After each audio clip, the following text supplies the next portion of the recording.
You are watching Apostolic Radio Charlotte. I'm delighted to have you all. And something happened. You guys know we're trying in the middle of this remodel, and it's about to drive the pastor to a great state of sin and trespass. And we thought we had everything fixed, and turned on the lights this morning, and they went into strobe, nonstop strobe. I mean, if we would have had some disco music, we would have been really having a good time. It was just nonstop strobe. And so I thought rather than being in this light and strobing out and stroking out with all the flashing lights on me, I thought we would just endure a little dimness. So I apologize for that. We're going to persist through. I want to talk to you for a little while this morning on this idea of persistence and having the fortitude of heart to continue even though you are in difficult straits and disappointing times. Let me start with a very spiritual figure. When I mention this individual's name, you will immediately think how spiritual he is. Dr. Seuss is quite a spiritual individual. There's a book published recently entitled A Curious Mind, and in the book, the author tells us the story of Theodore Grisel, who is much better known as Dr. Seuss. Now, let me take a moment and point out Dr. Seuss's, or Theodore Grisel's, his success. He wrote 44 books, and even today they are wild bestsellers. Just recently, 2013, Green Eggs and Ham sold more than 700,000 copies. The Cat in the Hat sold more than 500,000. Oh, The Places You'll Go sold over 500,000. One Fish, Two Fish, Red Fish, Blue Fish sold over 500,000. That was in 2013. His books have each sold, I should say 5 of them have each sold over 250,000 copies. 8 books, if you combine those, it's 3.5 million copies. And you get the idea. These books are not just children's books. They are part of popular culture. He is an astonishing success. However, the story of him trying to sell his first book is quite interesting. His first book was Mulberry Street, and he tried 26 times to sell the book, and every time he was rejected. And he would go in person to meet book publishers and editors and the like, and he would try to sell his book to them. And so the rejection came just in the form, not just in the form of a letter, but literally his rejection came face to face. And after 26 of these, he decided to try one more time. And so he went to the 27th book publisher and gave his spiel, his impassioned desire to write children's books. And once again, he was rejected. He decided after that 27 was enough, and that he would quit his goal of writing children's books, and he would just go back to the business he knew, which, interestingly enough, was the dry cleaning business. He was walking home after his 27th rejection, his manuscript under his arm, and he bumped into an acquaintance from his student days at Dartmouth College, bumped into him literally on Madison Avenue, New York City. And his friend Mike McClintock asked what Giselle was carrying, and he said, "It's a book that no one will publish." And this is a quote, "I'm lugging it home to burn." Think about that. He's carrying his manuscript after 27 rejections. He's carrying it home to burn it. McClintock says that he knew an editor of children's books at Vanguard Publishers, and he made a phone call, and they invited Giselle up to meet with him, and history was made. Mulberry Street was published, and it shows you the astonishing success of individual who the people who were supposed to see his talent, they could not see it. This is, of course, one of many stories of people enduring rejection and persevering and pressing on. A famous reviewer of books for the New Yorker, Clifton Fadiman, he said this about Dr. Seuss' book, quote, "They say it's for children, but better get a copy for yourself and marvel at the good Dr. Seuss's impossible pictures and the moral tale of the little boy who exaggerated not wisely but too well." So his books become a cultural phenomenon, and he had to believe. I want to point out something that you know, but it's my job to remind you of, and that is this. If you do not have perseverance, your talent will never matter. If you do not have perseverance, your gifts are largely wasted. Even if your talent is stunning. I know people who it's not enough for them to have a talent. They must have reinforcement and approval relative to their talent. And if they cannot get approval, reinforcement, compliments, and social manifestations of love, they themselves will lay their gift down. Think about it. It's not just Dr. Seuss, of course. There are so many, I won't take the time to go through them all, at least the ones that I know of, who had to add to their gifts perseverance. And they had to add to their talent determination.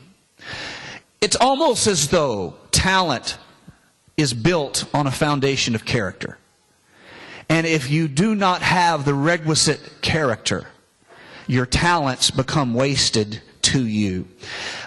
Perseverance matters. It plays a crucial role in our life. If we give up on perseverance, we never have a chance to attain wisdom. If we give up on perseverance, we never have a chance to gain achievement, success, fulfillment. We never have a chance at self-confidence because we gave up right when we were building the necessary structure of it. So much of what we have in our life, so much of our gifts, so much of our talents, we think of them as gifts and talents, but they are enabled by character.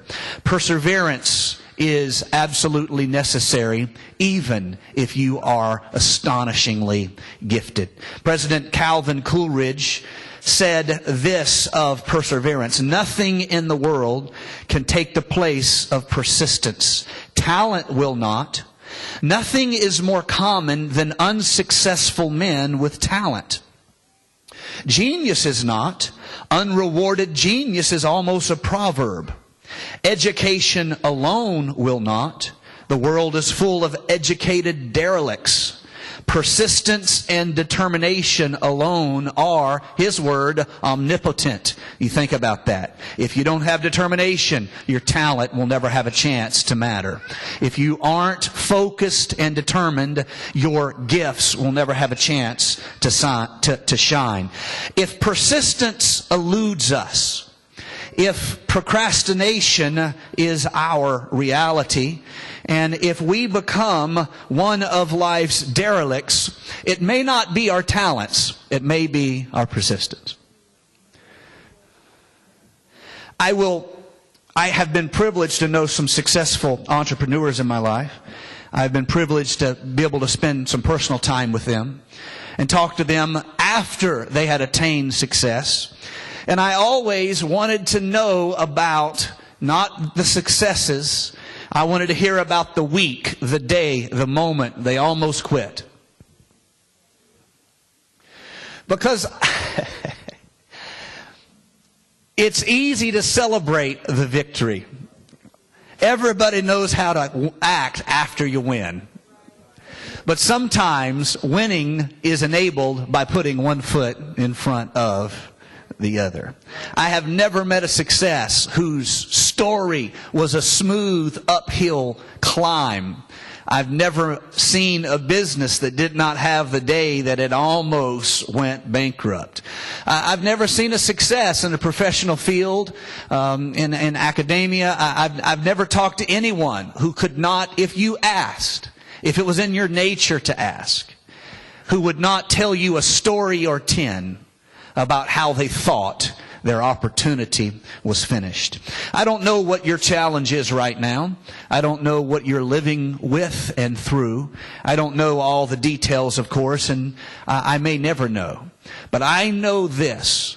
In all of our lives, on a regular basis, determination makes the difference on whether or not we push through to better days or we give up on something that we once thought was a passion and a desire of our heart. The Bible has a lot to say about perseverance. Let me read to you from James chapter number 1.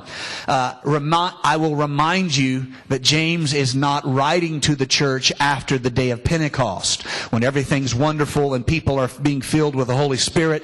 He's not writing to them after they're having miracles and Peter's walking by lame men and saying, silver and gold have I none, such as I have give I thee in the name of the Lord Jesus, rise up and walk. This is not being written at that time. This is being written later in the time of persecution, when the church is going through a lot of suffering. And James says, count it all joy, my brothers, when you meet trials of various kinds. For you know that the testing of your faith produces steadfastness. And let steadfastness have its full effect. Let me say that one again. Let steadfastness have its full effect, that you may be perfect and complete. Big words. Lacking in nothing. Blessed is the man who remains steadfast, or perseveres under trial. For when he has stood the test, he will receive the crown of life, which God has promised to those who love him. James has said a lot. He has just opened a lot of doors in our heart and in our mind. Perseverance matters. Let me quote Dr. Seuss today. Will I succeed? Yes, indeed. Yes, indeed. The question is not, what am I going to do when I succeed? That's easy. The question is the great gnawing issue that lives in your heart when your own self-doubts come and show up and point their critical fingers at you and remind you of how you should have known this and you should have done that. You should have known this and you should have done that. Of course you should have. Hindsight's 20/20. The issue's not woulda, coulda, shoulda. The issue is, what are we going to do? Will I succeed? Yes, indeed. Yes, indeed. It's not just James writing to a church going through tough times. It's also Paul writing to the church at Rome. Quote, this is chapter 5, verse number 3. We rejoice in our sufferings. We rejoice in our sufferings, knowing that suffering produces endurance, and endurance produces character, and character produces hope. I would want you to notice today that both James and Paul are asking you to step up your suffering. Is suffering real? Yes, it is. If anybody tells you otherwise, you should doubt the good advice that they are giving you. Perhaps it is not so good. Is suffering real? Sure it is. Man that is born is a few days and full of trouble. That's what the wise man said. And he had everything. Of course, his life was full of trouble. He had hundreds of wives. But I'm just cutting up, just having fun, just having fun. You think his life was tough? What do you think those women's lives were like? He said it. It's true for all of us. Man that's born of woman is few days and full of trouble. Is suffering real? Yes. Now, on one level is our determination, the strength of will, the steadiness of character, whereby we say, I am going to get through this. That's one level, okay? Let's call that just toughing it out. That's a nice academic way of describing it. Just toughen it out. That's one level. Neither James nor Paul are content to challenge their churches to just tough it out.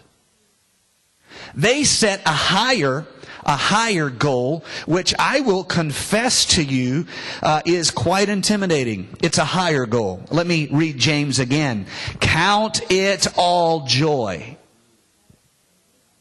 That's a higher level. Is it easy? No. Is it aspirational? Yes. Is it something that we could aspire for? Is it something we could look for?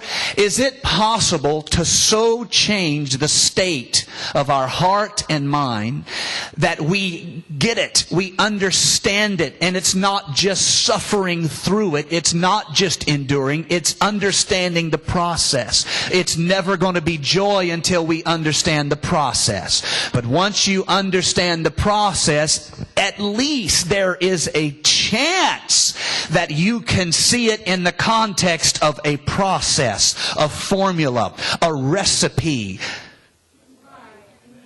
Muhammad Ali, I believe it was, said he hated every moment in the gym. He said, I hated every moment training. I hated every moment of it. But I told myself, suffer now and live as a champion.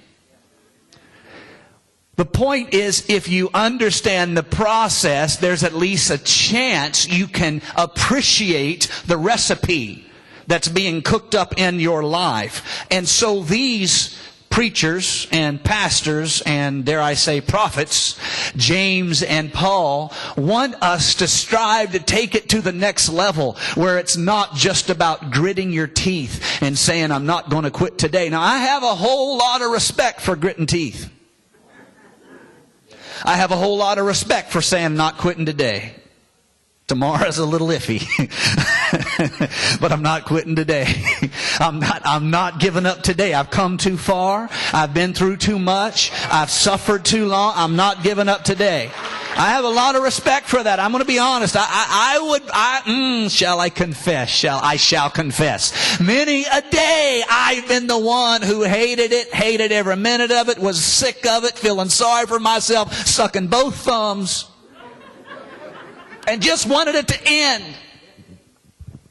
One step in front of the other. I've sang that old spiritual. I'm climbing up Jesus on the rough side of the mountain.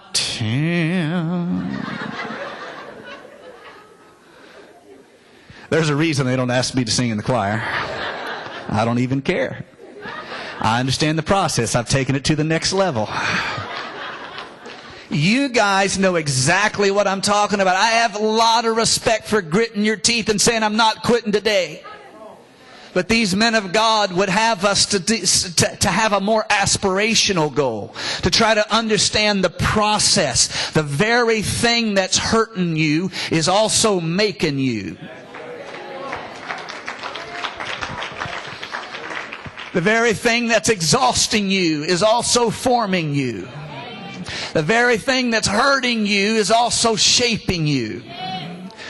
And God has this process whereby He works in our hearts and our lives, and He works on our mind, and He works on that old abrasive nature that's on the inside of us that's very self-centered. Yes, I'm preaching to you.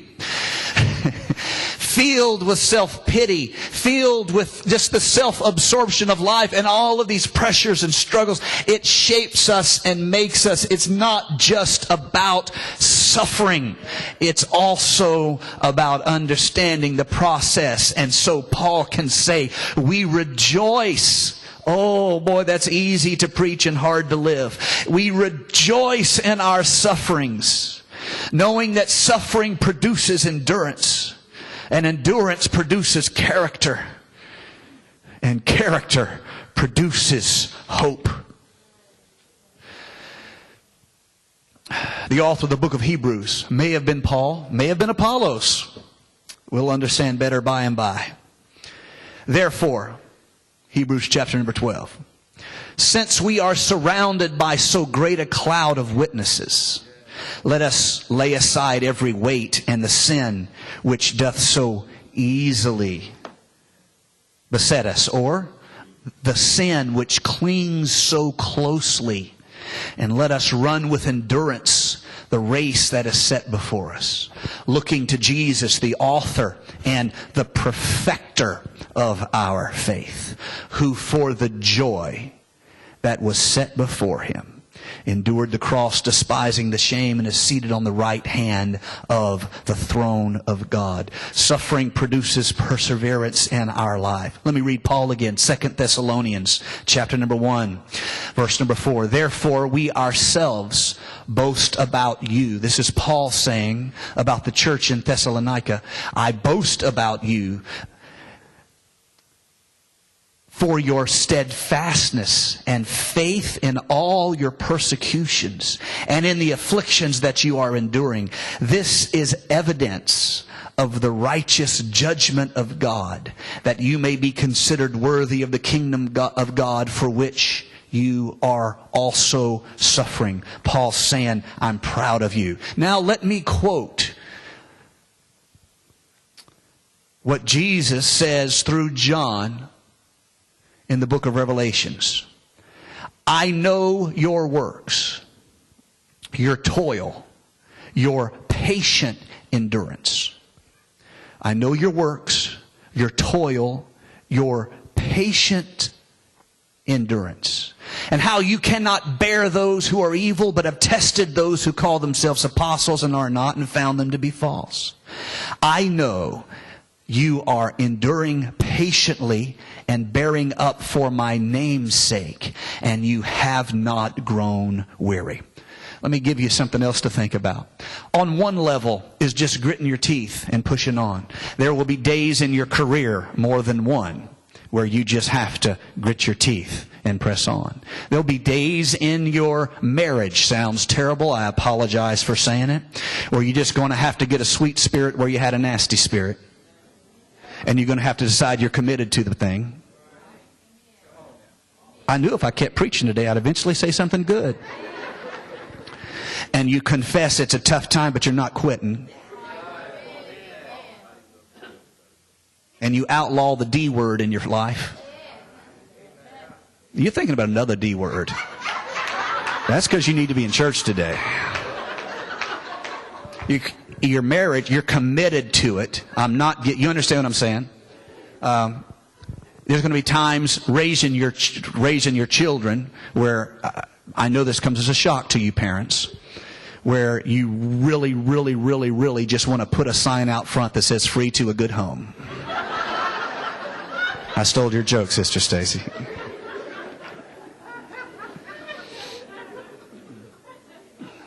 Why and what are we going to do? Well, I know what we're not going to do. We're going to persist. We're going to keep walking. We're going to keep believing. On one level is just gritting your teeth and not giving up today. Number one. On the high level, what Paul and James would like us to do is to get beyond suffering and get into understanding. Get beyond the experience of your troubles and get into comprehension. You understand. And now you can count it all joy because you know God's working a process in your life. But I'm going to be honest with you. Okay? That's up here. Most of us are like, well, we're down here. Let's just put it that way. We're reaching. It's aspirational. We're desirous of it. We want to have understanding in difficulty. We want to be resolute in the face of fear. We want to have that sense of getting it on a spiritual level as part of the process. But that's tough. Now, we're striving for it, and, you're doing better than me. But that's up here, okay? In the middle, let me give you something else to remind you of reasons not to give up, not to quit. Up here is, you understand. Down here, it's, my God, let it stop as soon as possible. Here's something in the middle. Jesus is watching. And Jesus says through John to the church, I know your works. This is not John. This is Jesus quoting Or just John quoting the vision he had of the letter to the 7 churches of Asia? I don't have time to get into that. I know your toil. I know your patient endurance. I know you are enduring patiently and bearing up for my name's sake. I can't always understand, but I'm not going to quit. Because what I'm doing is for His name's sake. What do I mean by namesake? Jesus means Jehovah has become my salvation. The Lord made a way for us to live in victory. Maybe not every moment, maybe not every day. But the Lord, what do I mean by that? Well, let's be honest. Sometimes, you kind of fall off the wagon. But enough about Friday. The point is, He made a way. When you want to straighten yourself out, there's an altar. There's a new mercy. His mercies are new every morning. He has made a way whereby we get back on track and we start piecing together the mess we've made. He's made a way. And the reason why I'm not quitting, because He made a way for my salvation. He made a way for me to be a better person. He made a way for me to be a better husband, a better father, a better son. He made a way, and I may not understand everything, but for His name's sake, I'm putting one foot in front of the other. For His name's sake, I'm going to keep believing. All righty, almost done. A few practical things that we could use in our life to just kind of develop some positive habits of mind, shall we say. When we face circumstances in our life that we really want to quit, we want to pack it up, we want to, you get the idea. The first thing, none of these are profound, and you've probably, if you were counseling some young college student or some person mentoring in your career and you were mentoring someone, you'd say many of these same things, but it's quite healthy for us to remind ourselves of these issues. First of all, if you have something and you're struggling and you really just want to give up on it, remember the why. You didn't just do it for nothing. There was a why behind it. And if you will reinforce the why, the reason that you first made a commitment, then you will have a sense of how you got here. None of us just spontaneously arrive at a moment and boom, we're there. There's a process. And a lot of times fixing circumstances and getting out of circumstances. You didn't get there in a day, and you're not getting out of it in a day. Yeah, no amens on that. Everyone's a little just discouraged and depressed because it's raining outside and the preacher's talking about not giving up. My God. Can you talk about blessing on a day it rains like this? Remember the why. Remember the why. Write it down. Write down your goals. Write down the reason you started. And remind yourself on a daily basis. Visualize the outcome that you want. There was a reason you started this. There was a goal. Visualize it. Why does this help? Well, the pain is being reinforced to you on a daily basis, sometimes an hourly basis, sometimes moment by moment. You're getting plenty of exposure to the pain, the disappointment, the suffering. What you're not getting as much exposure to, unless you take the time, is the reason for it all. And so if you, every time you're freighted and heavy with the reality of the cost, remind yourself of the reward. Remind yourself of the reason. Remind yourself that all your successes are the direct result of the energy and the time you put in them. It's much more about that than it is about some cosmic reality of your value or luckiness. When we face difficulty, if there's a kind of a dysfunctional loop we can get in where nothing works out for me. This is just dysfunctional, and whether it's a spiritual thing or whether it's a challenge of our life, it is a negative. It is thinking the results you are getting is not about your effort, but about your fate somehow, your luck somehow, which is quite absurd when you think about it, although we understand what we mean by it when we talk in modern vernacular. It's not about you. You are not a born loser. I mean, your cousin is, but not you.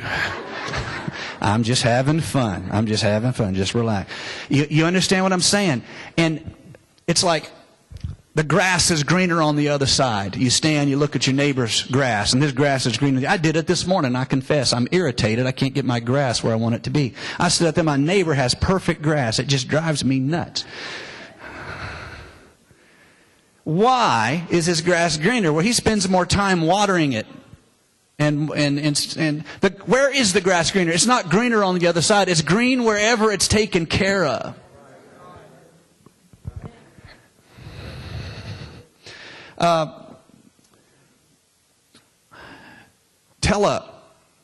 If you have someone who is a mentor of sorts to you, a close friend, a fellow believer, someone that you talk to and encourage, and they encourage you, make yourself accountable to them. Tell them your goal. Tell them why you started it. Tell them what you're going through. And telling someone makes you accountable. Something else, if in your life, if you have something you're striving for and you're just worried about falling off the wagon, so to speak, commit to a daily process with it. It may just be 2 or 3 days a week, but in some way, make sure you touch it somehow every day. Don't let yourself indulge in talking about it as though it were your enemy. Don't put a bunch of negativity into it. Our words shape us. And let me just end with this. I've got more stuff, but we've got to stop. There was a study done, and I do not have it in my notes, and I just going off of memory, so I'll say that at the outset, that a lot of times people, their anger or their exasperation would rise or fall based on the word they use to describe themselves. And if a circumstance would happen, and they would describe themselves as being furious. And if they described themselves that way, they would have a much higher reaction. They would feel it as though they are furious. If they said they were somewhat upset, they actually felt it as somewhat upset. The point being, words have power. They mean things. They shape us. So if you're in a job that you are going through a tough time and it feels like you hate it more than you like it, if you spend every day telling everybody how much you hate it, I promise your hate of it will grow, because your words shape your experience. And on the other hand, if you will shape it carefully, if you'll shape it respectfully, if you'll take care to say hasn't been the best time lately, but we're going to get through this. If you speak positive, your words have power. Hey, but you guys know this. Let's do it in our lives. Amen? Let's stand together. All right. God bless you all. We're going to start our worship service here in just a few minutes. Take a moment, get to know your neighbors. If there's someone you don't know sitting nearby, introduce yourself. Thank you for worshiping with us today. We'll start our worship service in just a couple minutes. God bless.